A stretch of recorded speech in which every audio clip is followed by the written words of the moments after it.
I heard you were coming out of retirement, Maddy. Yep. The I rumors are might have to true. I might have to fly there just to watch you perform. Stop. I would love that. That would Girl, be I a real just got treat, Dionne. Chilling in the icebox. We got a lot to say. Chilling in the icebox. Today is the day. Dionne's on the show. We got to tell you some more. You might hate us after this, but I don't really give a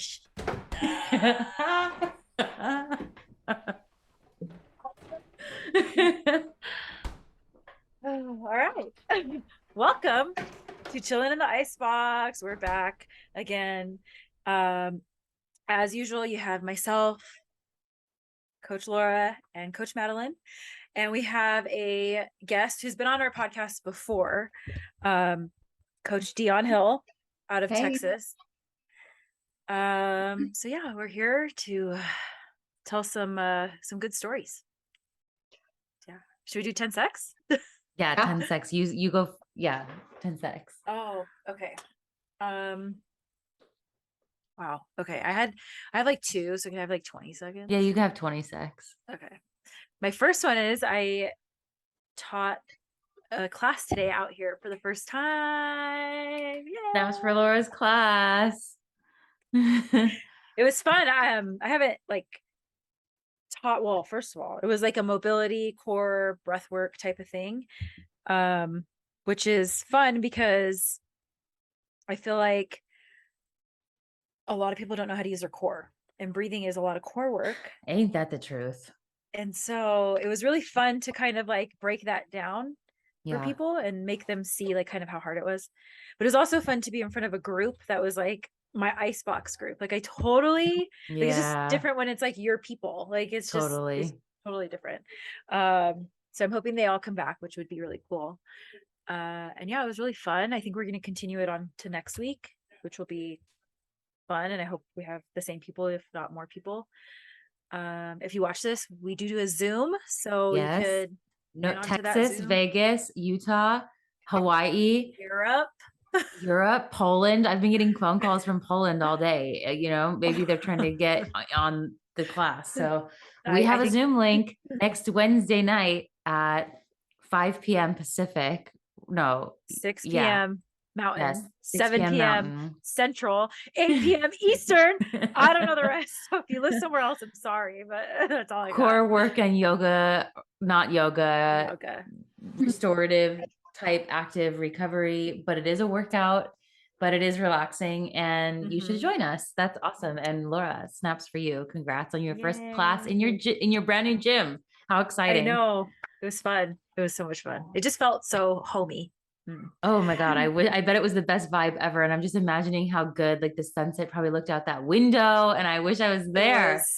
I tried to not like be on my phone. I really wanted to take like a bunch of pictures and stuff. But it's so hard because I was like, I really want, you have to be in the moment. Yeah. And it was just hard. But I had like a really cool playlist. I was going with like a 60s theme. No, wait, I heard it. Tell me why. I was like, Laura would be teaching this class right now to Ramblin' Man. It was iconic.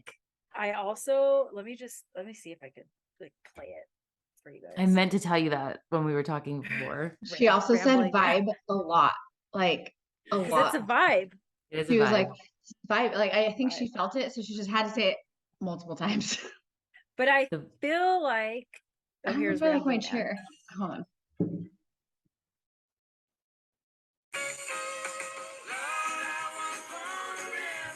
But that's not the one. This is the one that like it like put me in the mood. Like I was like, oh, when I was like trying to think of like, and by the way, I got the whole like maybe I don't know vibe thing from like Maddy. Like you have to like set the mood, like. Ooh. And so I was like trying to figure out like which way I wanted to go. Did I want to go to like an old school country like slow theme, or like did I want to do like a a little bit like pumpy, like I don't know, like get into that core work or whatever.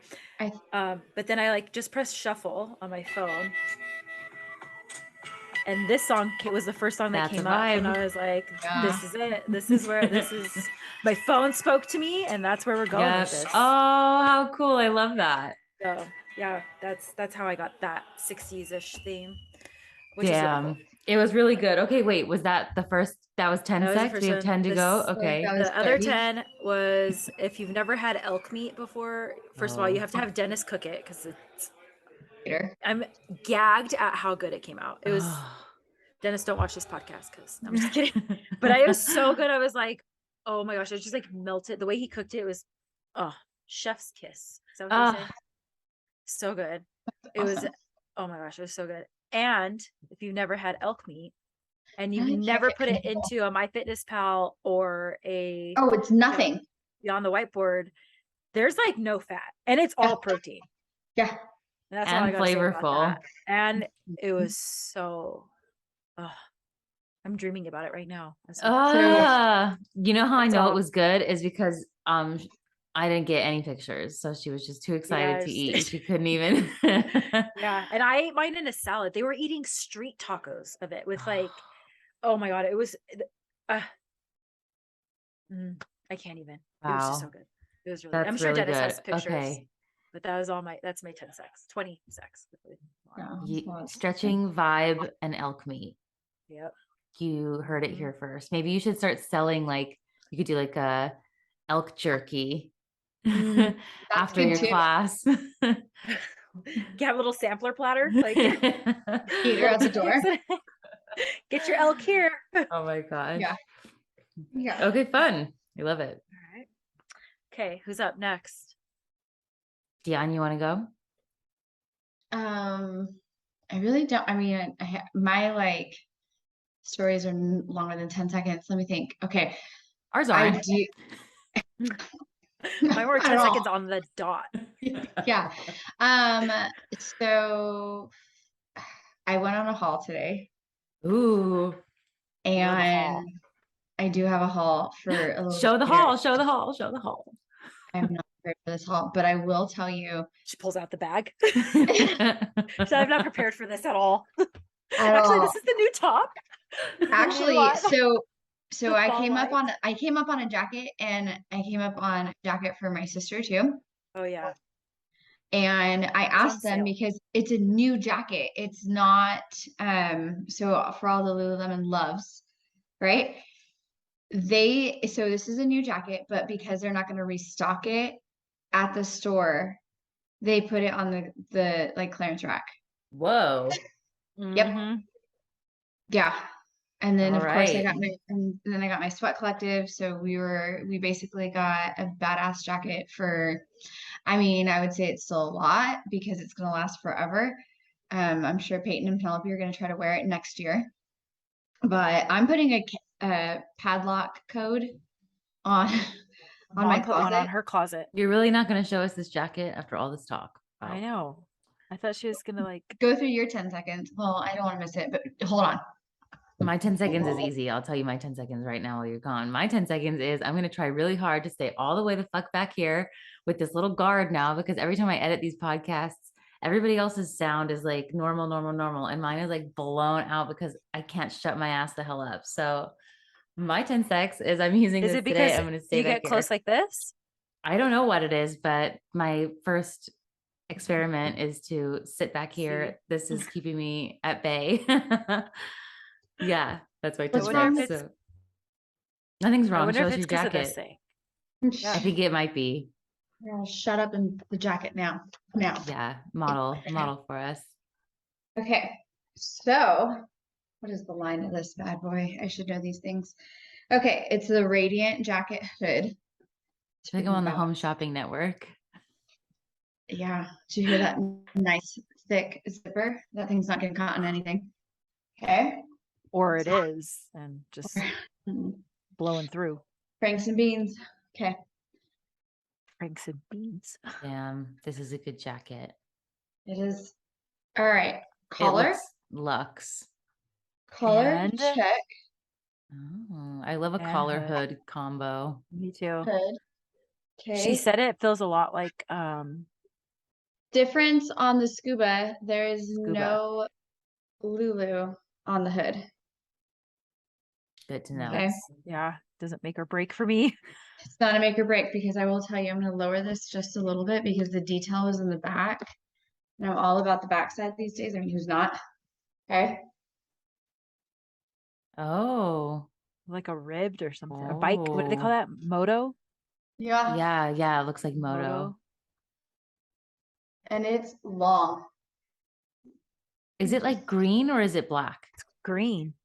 Yeah, like a military green. Yeah. My favorite. That's why I had to get one. Cute. Wow. And so what was the grand total on this brand new jacket that you got? Wow. We don't talk about those things, Okay, Maddy. numbers, why get into those? Why It's get into those when we know it's like gonna last for at 30, least 6 the new years? 40. Definitely. Or was it 40 is the new 30? It is a final sale item, which we're gonna go back and forth about these final sale items because my store takes back final sales. I just have to say the right things. I think they all do. I actually heard somebody say, "Oh, we can't accept that back because it's a final sale." And then you say that I don't like the quality of this product. And they stand by it. Yep. So play on words. And then you go and buy another one of the same thing and it's fine. In the exact same transaction. I love it. Just a size 8 instead of a size 6. Extreme couponing with the Lopez sisters. I will tell you, so it's getting cold here, not as cold as Utah, but it is getting cold here. And so I went with the Ready to Rulu HR jogger. And I love these. I don't like them better than my line. There's just a different style. Totally fit really well. And they're not as thick as my fleece ones, which fleece only come out during the winter. If you can get your hands on a fleece set, now we're winning. Okay. And now now that the 3 hours is over. 10 seconds. Yeah. Oh, okay. Well, Dionne, thank you so much for showing us and modeling so beautifully. Everybody go to Lululemon and tell them that you're upset with the quality of the product, no matter what it is, and they will take it back. Take it back. Okay. Well, I guess there is nothing left to do but talk about the meat and potatoes of today, which is going to be a very fun topic that I've been looking forward to a lot. Dionne's company, team extraordinaire, Crown Diamond Training, takes inspiration from Dionne's, is it your favorite Bible verse? Corinthians 1, what is it? 1 Corinthians 9:25 through 27. 1 Corinthians 9:25 through 27. Okay, so like God and the Bible and this particular piece of it is prevalent for you, Dionne, in the way you run your business and the way you run your team and the way you run your life, really. And same with Laura, we were talking about this, the very first ICEBOX strength slogan, which maybe we'll bring it back. I don't know. After this, we can decide. God first, wait second was like the very first ICEBOX slogan. We've had like some others, trust the process and all that. But I remember that one being the first. And Laura, I know you have also favorite Bible verse, which is which one? Psalms 31:25. Okay, so I thought I can't wait to get into this and to let you guys talk about like your verses and what they mean and why you apply them and how and everything. And I think this religious conversation is really exciting and really prevalent in the culture. And I have a lot of thoughts on religion. And I wasn't really raised very religious, which I know is different than the way you guys were brought up. So my journey is like kind of different. And I have like some perspectives, and then I hope we get to like the end after we get all of our perspectives, some really cool conversations. So Dionne, you're our guest. Hold on. I told you the wrong Bible verse. It was I'll edit that out. Proverbs 31:25. Okay, that's close. You said Psalms. That's like the same, almost the same letters. Yeah. Okay, so Dionne's the guest, so we'll let you go first and talk about that influence for you in your life and in your business. Okay, so truth be told, I had never been baptized by choice. I was baptized as a baby. And so what that meant to me was it was a dedication of my body and my soul to the church in the Catholic church at the time. And I had godparents standing in that had vowed before God that if anything were to happen to me, this is my understanding growing up, that if anything were to happen to my parents, they would step in and ultimately be my parents. So hence the word godparents.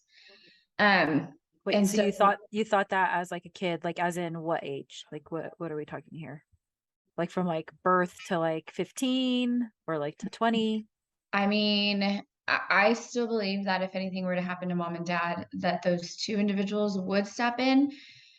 But now, having a different perspective of Christianity, I feel that baptism should have been an individual choice, that I decide for myself. And so with that being said, those forms, those individuals whom I call my godparents are still, in my eyes, I still feel like they are my godparents, and I honor that commitment that they gave before the Lord, and that my parents chose them. However, I have a different perspective on my life that I was able as an adult. So I was 25 years old. I just had my daughter Peyton. She was 3 months old, and we were sitting in church, and they had always talked about baptism and, you know, what it's like and take the plunge and all that stuff. And I was just like, I don't really know exactly what that means. And after hearing it over and over and over again, accepting Jesus Christ as your Lord and Savior, what really struck me at the moment was that I can basically come back up out of the water brand new. And I felt at the time oh, this is kind of deep. So at the time I was 25 years old, and you think about your life at 25 and it's like college years, high school, like I was wilding out in both of those areas. So the fact that it was freeing enough for me to choose, like for me to have control over that, I could go under this water and I can say these words and God will basically wipe my slate clean. And when I come back up out of the water, I will tell you, it was the most clean feeling I had ever felt in my life. Because like mentally, spiritually, emotionally, even physically, like the water just coming off of my face, I can just feel like brand new. And that's when I knew that I made the choice. Like I made a conscious decision to change, you know, my life. And am I perfect by any means? Like disclaimer, not perfect. Don't tell my husband that. But just the fact that I was able to make that choice and be freeing. And fast forward to 2015, I moved back to Texas. My family was back in San Diego. There were a lot of things that were going on in our family, and I wanted to be back in the softball realm.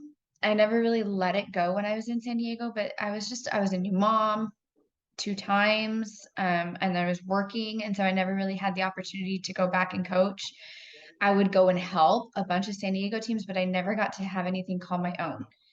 And so when I went to Texas, when we moved, there were some players that needed help, and they needed batting instructions, and they needed, like, all these pieces started coming together. And at that point, I had nothing else to lean on but my faith, because I felt like all I had was my husband and my daughters. Because you were in Texas alone. Yeah. And so I was actually reading. She loves it when I cry. Hold on. Sideburns. So I was actually reading, and I came across this verse, and I yelled from the room to Jeremy, and my husband's like, "What?" And I'm like, "Come in here quick," because I couldn't move. Clearly he had to come in to see me. And I read him this verse, And I said, if I get the opportunity to train again, or if I get to touch a softball again, and at this point I had no equipment, like none. Now I have like equipment out the ears, but I had nothing. And I said, if I get the opportunity to train, because I'm born new, I'm going to dedicate everything I do to God. Yeah. So I read the verse. You guys ready? Yeah. Okay. It says, everyone who competes in the games goes into strict training. They do it to get a crown that will not last, but we do it to get a crown that will last forever. Therefore, I do not run like someone running aimlessly. I do not fight like a boxer beating the air. No, I strike a blow to my body and make it my slave, so that after I preach to others, I myself will not be disqualified for the prize. And I feel that growing up, when I had coaches and I had great coaches and even some not so great coaches, I feel like they were able to model something for me. Does that make sense? Yes. So I found that verse and I modeled it, and I try to model it, and I'm not perfect by any means, but I know for sure one thing is that if I'm not right, I'm going to acknowledge the fact that, hey, I messed up, like immediately. And if I don't know, I'm going to be honest, like I'm not a professional. However, I will strive to be. And so that is the start of Crown Diamond training. Yes. I also really like that verse too. I was thinking about it when I was doing some like t-shirt designs for Dionne. And so I was trying to incorporate this verse into the design. And so I was reading it and I was thinking about it in the context of like what you do, Dionne. And that's the second part, like the second half of it to me is like really pungent and powerful and really hit me because I like about running aimlessly. I don't run like a runner, just running aimlessly. I love that. Like I think that we talk about that a lot in our training. Like whenever we're talking about training, we're always talking about having intention and being mindful and having purpose. And like as a coach, I think that's such an important quality to be like in your process and trusting the plan and adhering to it. And even on days where it feels like wrong and doesn't make sense sometimes or whatever, like that really struck me. And then the part about not disqualifying your own self from the prize, like walking the walk yourself. You conduct yourself in a way that makes you eligible to compete for the same thing, like iron sharpens iron type of thing. I really thought there was some really, I love that one too.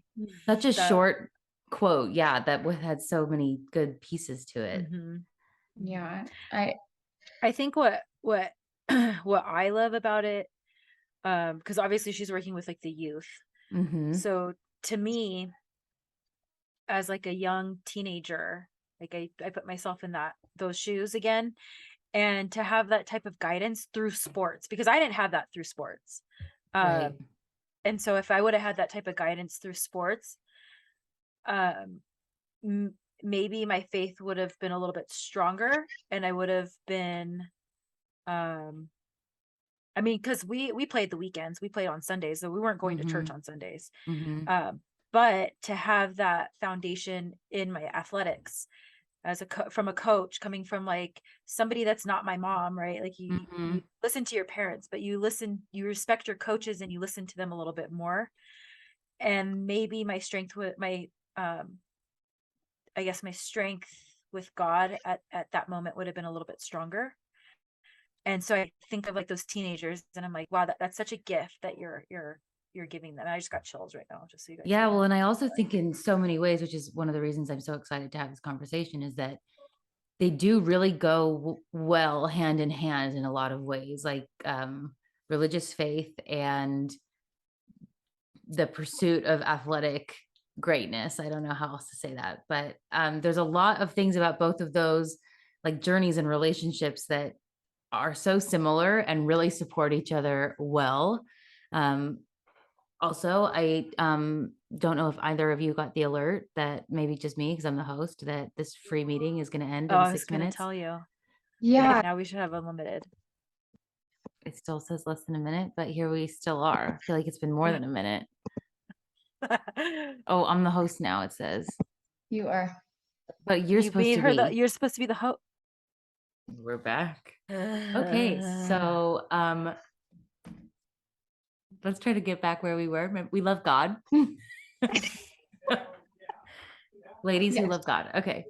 So the last thing we said before that happened was, okay, Dionne, I feel like we kind of got like your story. So maybe now we could pick up with Laura, like your like childhood relationship with like faith and like church. You were saying like that you didn't go on Sundays because you were playing softball, but to like talk about your relationship with like faith that way.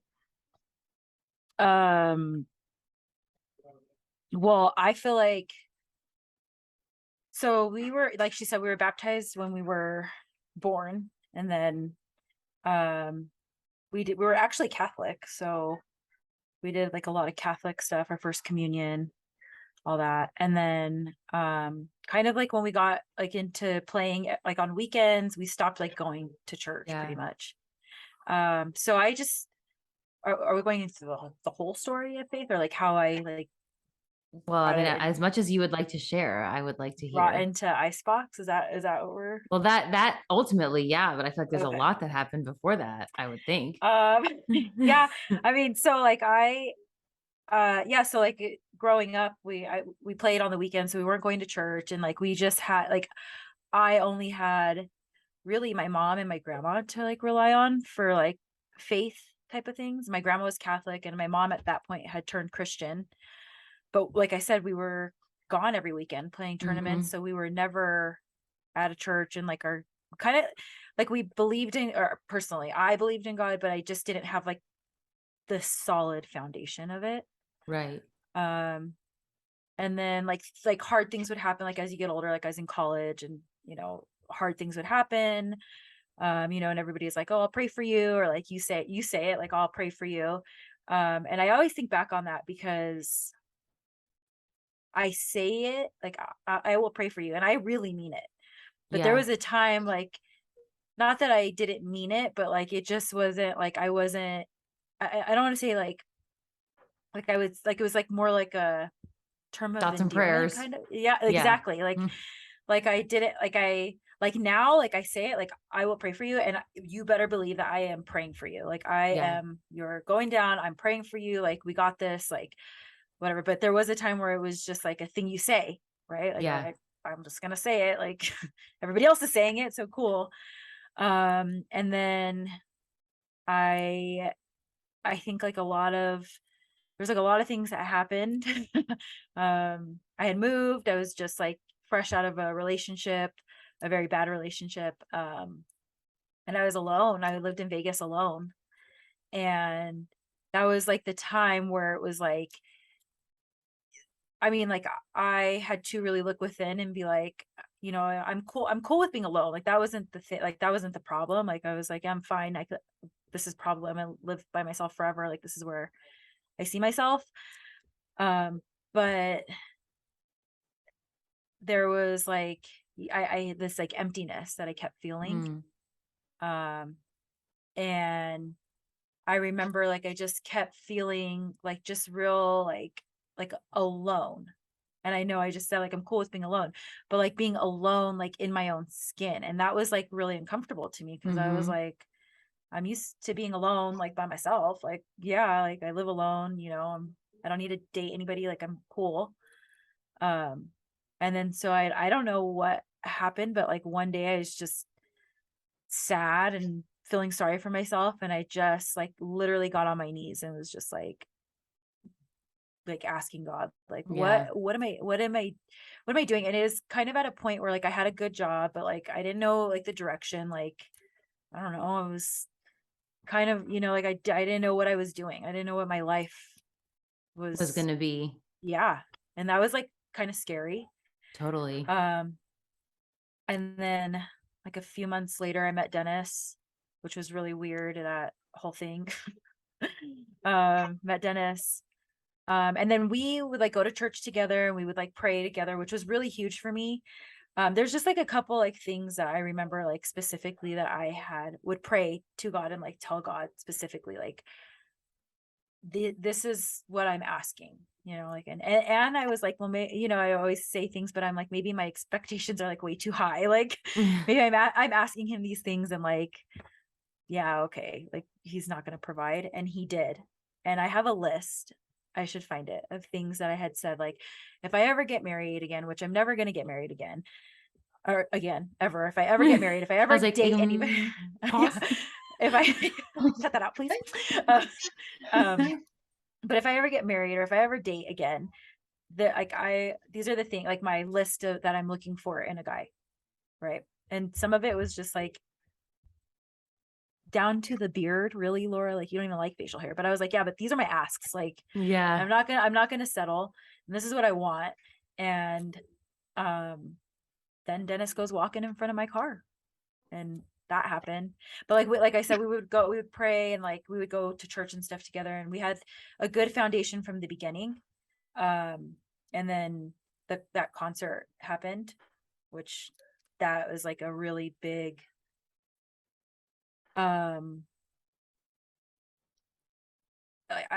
like it was a really hard time, and it was a really hard time to put one foot in front of the other, it going, like keep the future, like to not be scared of the future, not worry. And in that time is when I like dove into my Bible, and I dove into God. Yeah. I feel like for the faith that you're talking about right now, and it always happens, like this could be another day, Maddy, but when you are so engulfed in the word and you are such like in that right spot, I feel like the devil just comes in and is like, let me see how embedded you are in Christ. And it was that's exactly, I mean, like, not without going into too much detail about the concert, maybe we'll do another podcast about another time, because but without going into too much detail, like immediately when that whole thing happened, the first thing I did was pray. Like the first thing I did, like I didn't care where I was, who I was, what was around me. Like I was like dropped on the ground and just was like, God, like help me now, help me, get me out of this, like just get me out, get me home. And I called Dennis, and I was like, it's okay, I'm fine, like, and I straight up told him like, I'm fine, God is with me, like just drive here and I'll find you, like it's fine, God's with me. And that's like what he was like, oh my gosh, this is serious, like this is not good. But that's exactly what it was. It was like so much evil. And I've said it before, like after that concert is hard because you see so much evil, like in humanity and people, like you just see so much evil. And I mean, I did see goodness and kind people and people that were helping, but there was a lot of evil. And so to keep moving was like, I'm worried about my future. I'm worried about going somewhere. I'm worried about humanity. Like I'm just worried about everything. Well, totally. I think I don't want to interrupt you. Oh no, it's fine. But I think obviously that represents a very extreme example of the evil and malevolence that we are faced with in this life. Yeah. But I think I like what you're saying there, because I think that that's really what religion is here to do, is to help us reckon with that evil and malevolence in the world and be able to put one foot in front of the other after you've encountered it. Like, because that's like one of the hardest things in the world to do. Like when you are encountered with, at some point in your life, every single person is going to come face to face with evil and malevolence, and they are going to be faced with what to do in that moment and moving forward after that. And that's like one of those ungoogleable questions, right? It's like these are the hardest things that we have to face in life, and religion really at its root, and this is a little bit more like my perspective, obviously, but like it is really essentially storytelling, really, really, really good storytelling, good, effective, time-honored, honed, precise, and intentional storytelling, which is the best way we learn as people, is to hear stories and participate in storytelling, and relating to characters and words and stuff like that is like the number one way that we learn. And religion, I think in the culture a lot has been, I don't know, it's a really tricky subject, which we always tackle on these podcasts, but it's like, I think it's been so, on one side, maybe exploited. And like, that's like, I think, it's like a little bit sad, but on the other side, it's been like demonized for no reason. And I feel like there's like, a crusade against Christianity almost in like today's culture. Which I really don't like. Like, I really don't like it. I feel like I was like a part of the wave of like, where it was like, I don't know, like not that cool to like God. Like, I don't know. It wasn't like something that was, it was also at the peak, I think, of like, we believe in science. Like, we are educated people. Like, we know that there's dinosaurs and evolutions, and like, we don't believe of the man in the sky, like all this dumb stuff that it's like, you are all missing the whole point of religion, the whole thing, the whole thing, the whole point of it, which is what are you going to do when you look the devil in the face, literally evil. And the worst thing about that evil is that evil is going to come from another human. So now you have to reckon with the fact that that evil lives within you because you are a human. It's like, these are big concepts. Religion is the best thing that we've come up with in all of our years of existence, of handling and attempting to answer those questions. And that, I think, is what ties it into like fitness, because it's like you're facing things every day. You go into a workout, you go into train, like you have to be on the plan, you have to be following the Northern Star, you have to be aligning yourself with ultimate good, ultimate greatness, and you have to be taking aim at it, and you have to be willing to fail. Those are all, that's all religious, yeah, material, right? I mean, what do you guys, what's your reaction to that? And Laura, I'm also curious, I want to backtrack a little bit when Dionne said that she had like a second baptism. Is that something that you did too? I did not. I think we said it last podcast on like the mental health one. I'm a little bit more like private when it comes to like a lot of like, I'm very like internal, even though I'm like in your face sometimes, but like I am internal, like I internalize a lot of things. And to me, well, like after the concert happened, like like there's a lot of things that happened that night that was like 1,000% there is a God. Like there's like I will never ever say there's not a God. Like I believe it in my whole entire body with every fiber of my living.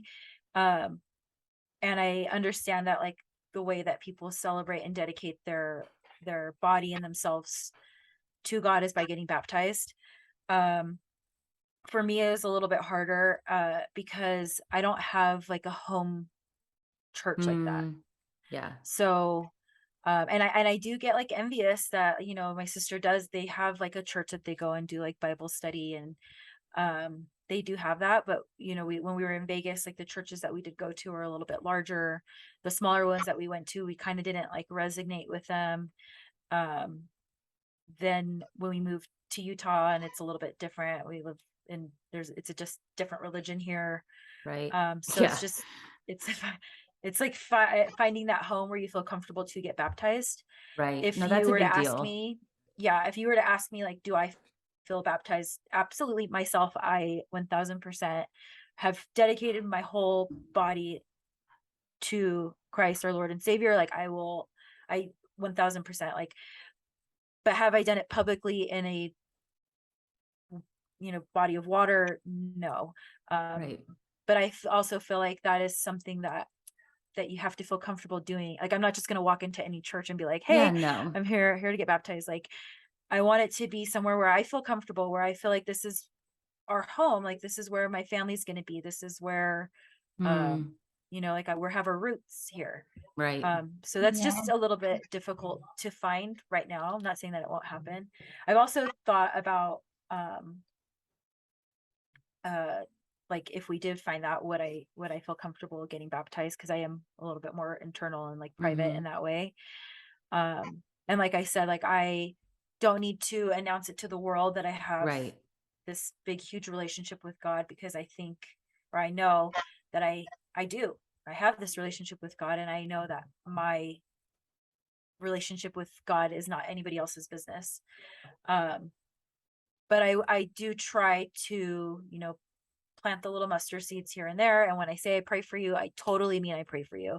I don't just say it, I mean it. And I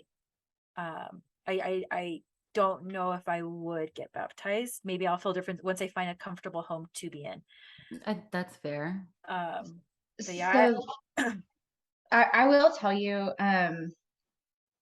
baptism, as far as like taking the plunge or going under the water, it is a public profession of you saying it really does not have to be verbal out of your mouth. Does that make sense? So like, Maddy, if you just decided one day, and I'm not just calling you, but like Laura or whomever, if they just speak the words, like, and that's how powerful, like, if you truly believe, if you just speak the words, you're saved. You will live sorry, wait, life. what do you mean? What do you mean speak the words? What are you referring to? I accept. Oh, okay. I see. I accept Jesus Christ, our Lord and Savior, into my life, and it can be like in here. You don't have to say it. Yeah. You know, and that's what I mean by like, I'm not as like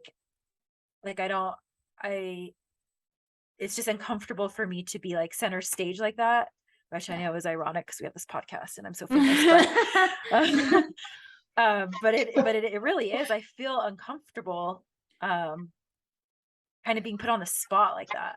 Well, and I think most of the like problems like that, if we could point to like ways in which religion has played negative roles in Western society, it's because of people who do the opposite of that and do all the performative stuff, but don't actually take it in the way that you take it in and respect it. And so like, you know, I think that you definitely represent the other side of the spectrum where it's like, yeah, okay, like more of that is totally good. And it is a lot of like that power, like talking about like when you say you're going to pray for somebody, you really mean you're going to pray for somebody. And I know how hard you pray when you pray, like I know what that means. And I also like I'm kind of a proponent of a similar thing, like, and I don't I try not to ever say anything that I don't really mean.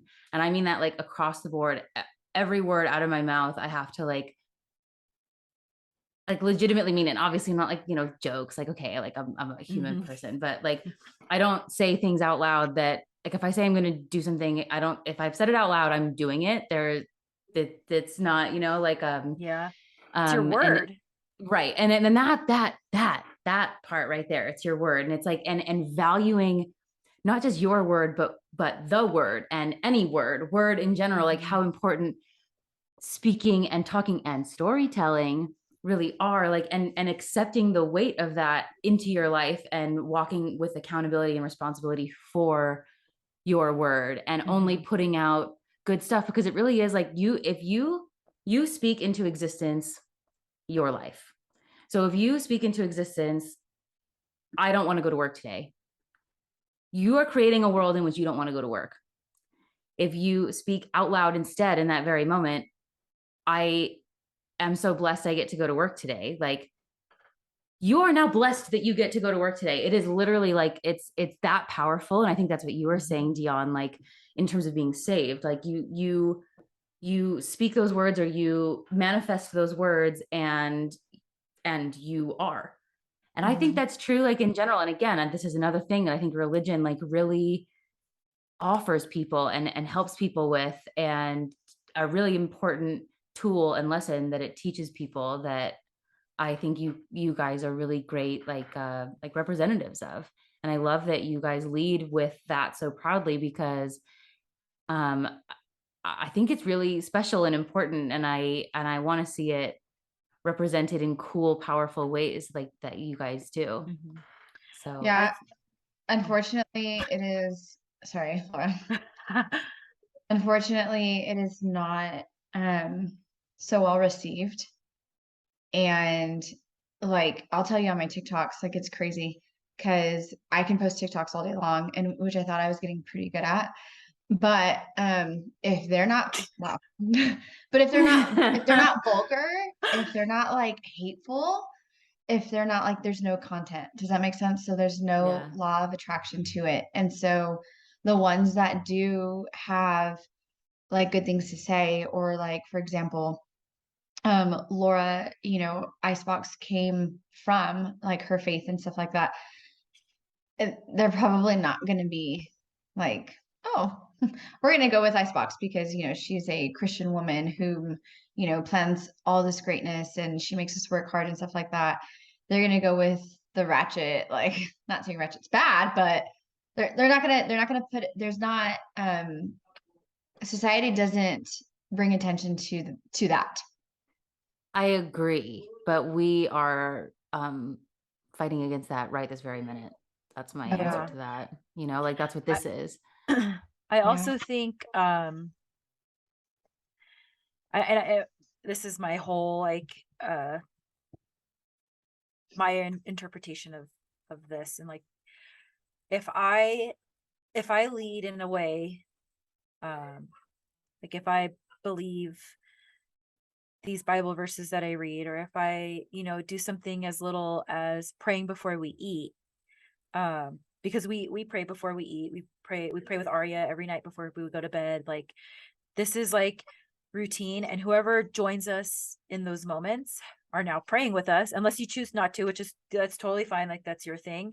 But that's me, that's in my way planting a little mustard seed, if you will, like how would they call it. And if that's what catches your eye, and if that's an entry into, hey, why do you guys pray before you eat? Hey, why do you guys do this? Or like whatever, if that, you know, somebody asks that, like I'm not going to shy away from that moment to be like, oh, because, you know, God is great. God is good. Like, you know, and so I feel like we're not going to stop living the way that we want to just because it makes somebody else uncomfortable. Well, and it's not only that. I mean, it's that moment of God is great. We must thank Him for our food. Like I like, it's that too, but it's also what it represents. Like that's what it represents in like a spiritual realm, and in the reality realm, it represents all of these people now close together, like taking a moment of mindfulness together, being grateful and honoring each other, like becoming more aware of the food that they're about to eat, which is, we kind of just talked about that on our last podcast, Body Positivity. We were talking about like mindless consumption versus like interacting with the food in a medicinal way. And it's like, so now you've not only created these good habits in terms of mindfulness and spirituality, but also like this moment together, we're all more connected now. Like these relationships are stronger, and this moment means more. And I've been at a table where people are like, oh, we don't pray. Like, and that's fine. You don't pray, but I do. And I'm so grateful that we get to, you know, be here in this moment. Like you said, like everything that I have in my life, every single thing that I'm wearing, every single thing that I have, my body, my health, it is because of God. He blesses me with this body every single day. And I wake up and I thank Him every single morning for waking me up, because it is such a gift. It is, I mean, there are moments where, and I mean, to go back to the concert, like that, it was a split second that like everything changed. Everything in my life, like completely changed. My whole perspective on everything changed. And I tried for the longest time to find the good out of that, because you know, God promises beauty for ashes. No, did I say that right? Beauty for ashes. Beauty from ashes. Something like that. Yeah. He promises beauty from ashes. And so for a while, I was trying to find the beauty in it all. And I want to say maybe like, it probably took like 6 months for me to be like, this life, this is beautiful, that I'm still alive. And like, I would say it after the concert. Like I would say like, yes, I'm so grateful that I'm alive. I'm so blessed. But I like couldn't feel that because I was so resentful that this happened to me. And, you know, and also like, why not? Why didn't I die? Like what, why didn't I get injured or whatever? But then like, you know, 6 months, mental health, all that plays into it. Being like, this is to wake up is a blessing. To be here is a blessing. I have so many blessings in this life. To work out every day is a blessing. And I say a prayer every single time before I work out. Every single time. Like, just thank you. Thank you for, you know, and thank you for blessing me with this beautiful body that is able to do these things, even when I choose or don't want to. And I don't talk nice to myself. Like, thank you. Right. That's the reality of it. But thank you anyway, because here I am. And also like, you keep us safe, protect us, whatever. But it's just, I don't know. I just feel like if I live that life and I teach those values and teach my daughter that, and anybody else who comes into contact with us, that it'll plant a little seed, they'll catch on, maybe they'll ask, I don't know, whatever they believe in, they have to believe in something that's good. You don't believe in something that's bad and think the world is right. That gets old quick. Well, even people that, let's say, like, even people that believe in the devil, like, you believe he's doing good at something because so you believe in something that's technically good in a evil way, I guess you could say. No, definitely. I love that. And I really love that. I think you both represent all of the really best possible things about, you know, what a lifestyle embracing traditional Christianity can look like. And it's something to aspire to. And I think that's really inspirational. Were you ever baptized or anything, or? No, I'm like culturally Jewish. I like, if I had to identify with like a religion, it would be Jewish, even though we did do like Christmas and stuff growing up too. But we never went to any type of like temple or synagogue. I went to church with like a couple friends, like growing up. Like if I slept over at my girlfriend's house, I'd like go to church in the morning, like a couple times. My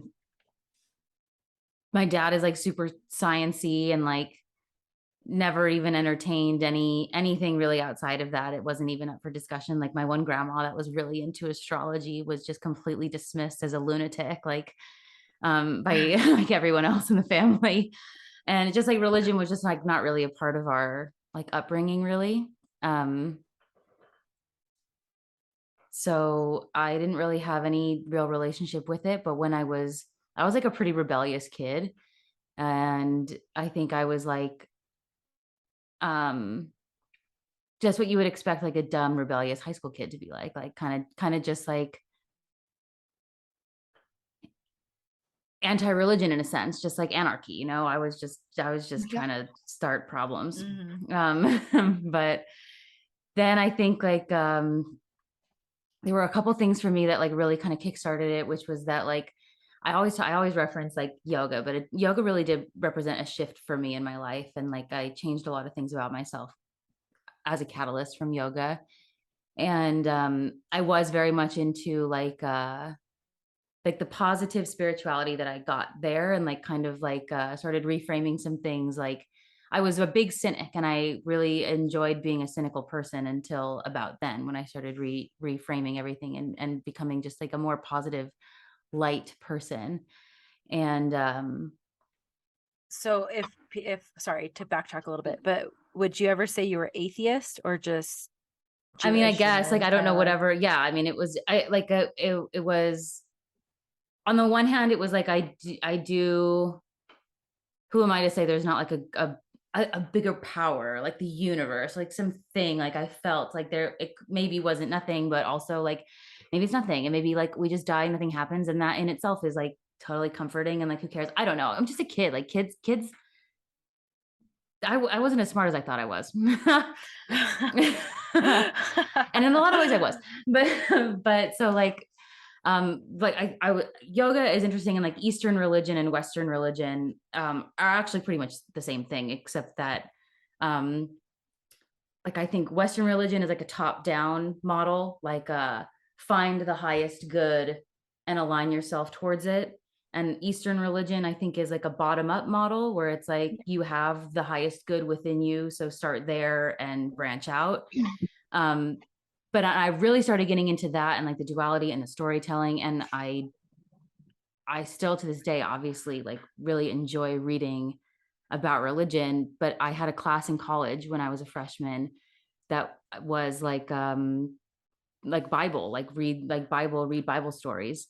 And I did go into it like, can't wait. I'm just gonna find all I can't wait. I'm gonna anything that I can start a problem about, I am gonna start a problem about in this class. Like I just love to stir the pot. I love to have conversations like that. But that it turned out to be my very favorite class, that like one of my favorite classes I ever took in college. And the stories were so rich and so timeless and so intentional, like really thought out, incredible storytelling. And I really developed a different respect for it then. And I've only developed it since. So you had to like actually read the Bible. Yeah, we would read like different, read Bible stories. That's intense. And no, it's great. It's fantastic. Yeah. I also, one thing I love about the Bible. The Bible's hard to read. It really is. Like, it's like Shakespeare, kind of. There's like a lot, you need to read it thoughtfully. But, yeah. But what I love about it is it's from different perspectives. Like, it's not like one narrative, like, okay, right. It's like this person's story. Now this person and this guy saw it this way. And it's so cool. Cause like, even that alone, think of like, me and Dionne, we grew up in the same house, like, you know, same parents, everything. And we have kind of two different, we kind of like just do things differently, like, right. Perspectives. You know, yeah. And so her connection with God is a little bit more outward, whereas mine is a little bit more inward. Mm-hmm. And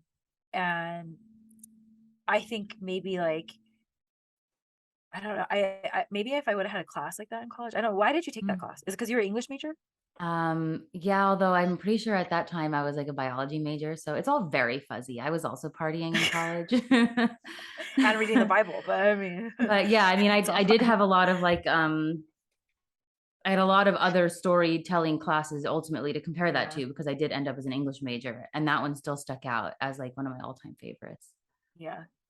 So I will tell you, on Wednesday nights at our church, not to rub it in, Laura, but so our pastor Steve, he does like a history, like he just spans it out like the timeline, and he tells it. So for example, Mark, Matthew, Luke, John, a lot of the disciples have the same story written in different books at different times, but they are the exact same story.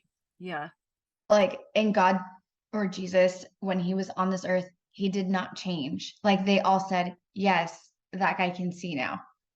Like, yes, he rose that guy, or that he rose the daughter, you know, from the dead.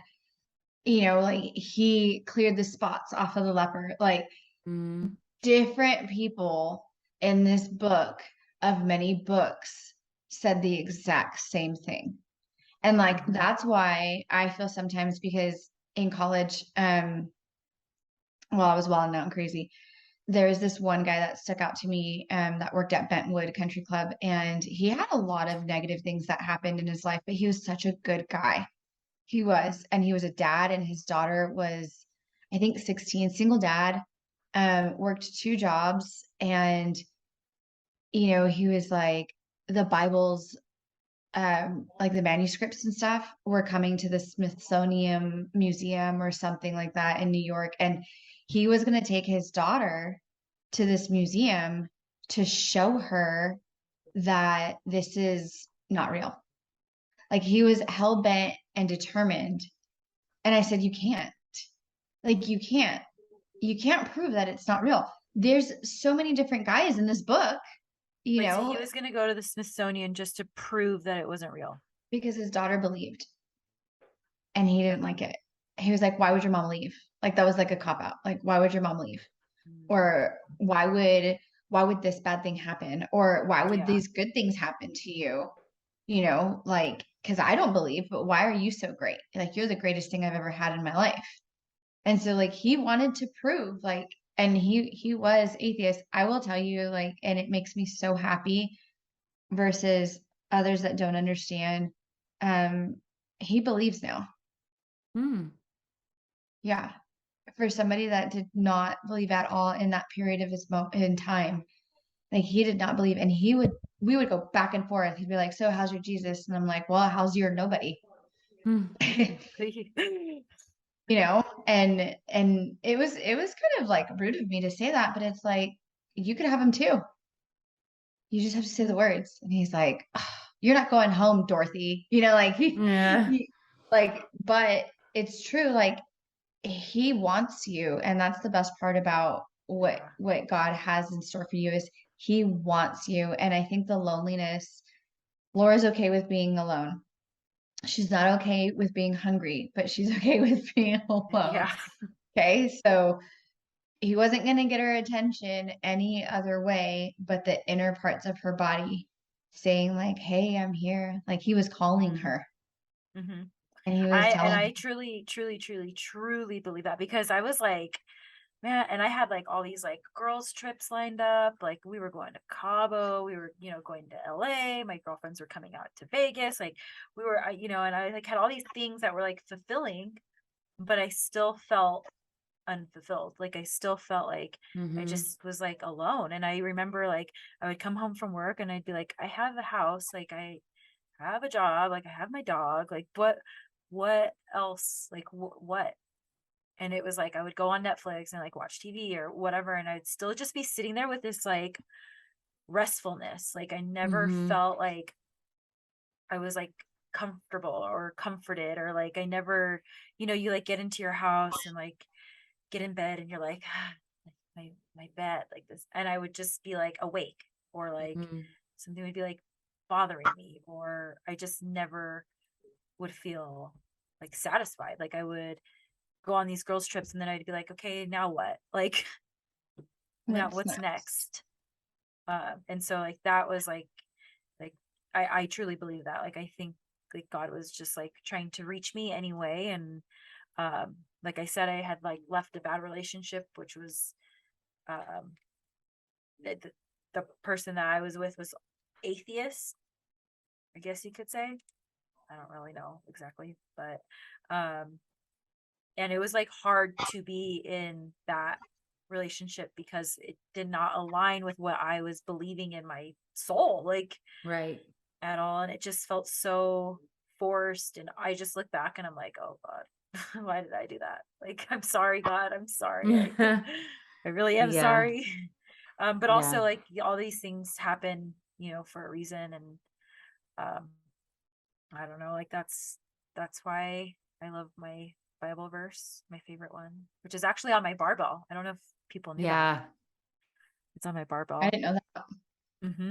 It's on my barbell. It's Proverbs 31:25. And it says, she is clothed in strength and dignity and laughs without fear of the future. Oh man, that's so good, especially after everything that we already just talked about on this. That's like such a perfect bow on that. And maybe a good place to, I actually feel like we could go for a whole nother like hour on this topic. So maybe we'll have to have Dionne back for a part 2 on this, but I do think that was probably like a good, maybe stopping point for this one. And thank you guys so much for sharing those like intimate stories and all that. I really enjoyed this episode. I don't know if we have any hot takes to finish this out with. Do we have any controversial opinions that we could close this on out with? Maybe Dionne as our guest. Do you have one? Yeah. I will talk about something that just happened here recently. Do we have time for this? Yes. If it's fast. I mean, it has to be like, can you tell the story in 5 minutes or less? Well, it's actually a segue, so maybe we'll do a second one. But I will tell you, so he's very powerful. Like, you know, nothing can measure up to him. Like, he is the God of all gods. Like, and about 2 months ago in August, like the beginning of August, I had prayed what my pastor would say is a powerful prayer, dangerous prayer. And I prayed unendingly, and I don't know what it was, but I could feel it. I don't know. Remember, Laura, I was telling you like something's going to happen? Mm-hmm. Yeah. I would tell her that. Like, I just have this discernment, like, oh, something's happening. I don't know what it is. Something's happening. So I prayed this dangerous prayer. And I asked him to remove anything that was not of him. Just remove it. Get it away from me.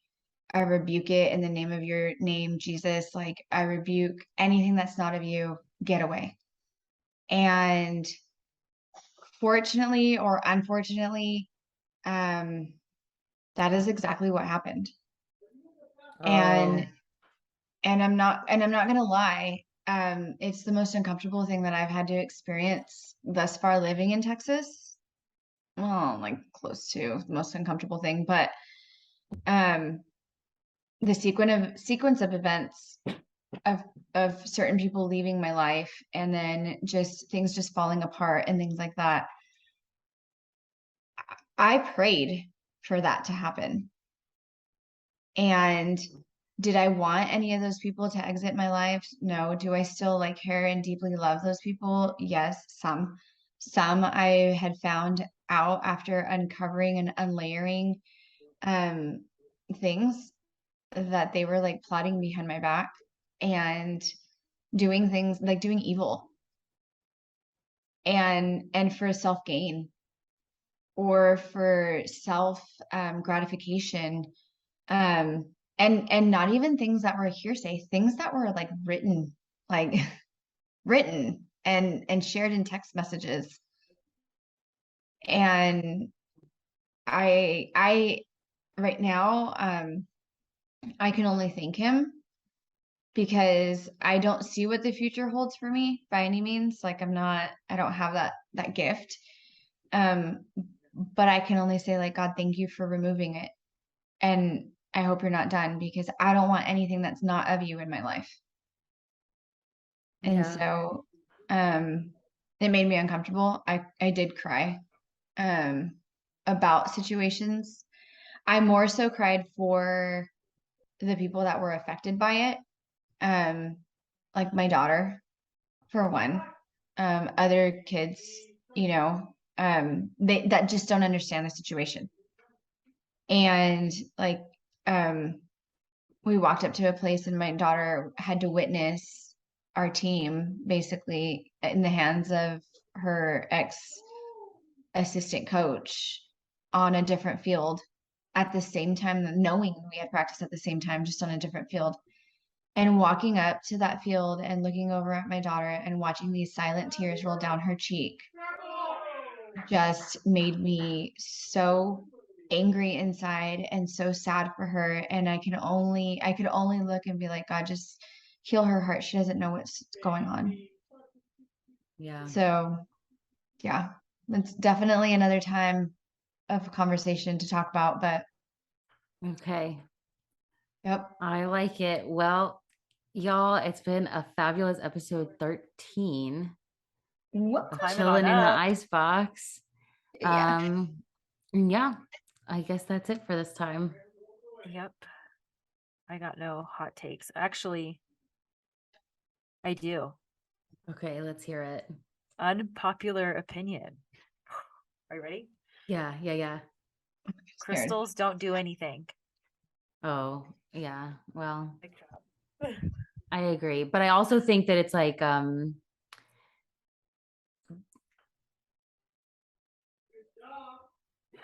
they could be like a placebo, like the crystal itself doesn't do anything. But if you are using that crystal as a tool to be mindful, and you're going to carry it, and you're going to remember, and you're going to manifest, you're going to create this thing for yourself, then that might do something. Also, my grandma used to say, I don't care what you believe in, but just be a good person. So Yeah. Yeah. And a long spin off of the crystals, maybe that might do something. I don't care what you guys believe in, just be a good person. That's all, with kind heart. And you just wait, I'll do mine's quick because I don't want to talk about it because I actually have a migraine at this moment. But if you want to see what today's culture will do to a figure who stands proudly in religion and influences people or tries to in that way, can you guess what I'm going to say? Yeezy. That one? Yeezy. Look at Kanye. They're going to crucify him. But he's willing to die on that cross. And as he should. But you know what? You know what? Justin Bieber too. Yeah, he's super religious. And why aren't they treating him the same? Is it because Kanye is more outspoken than him?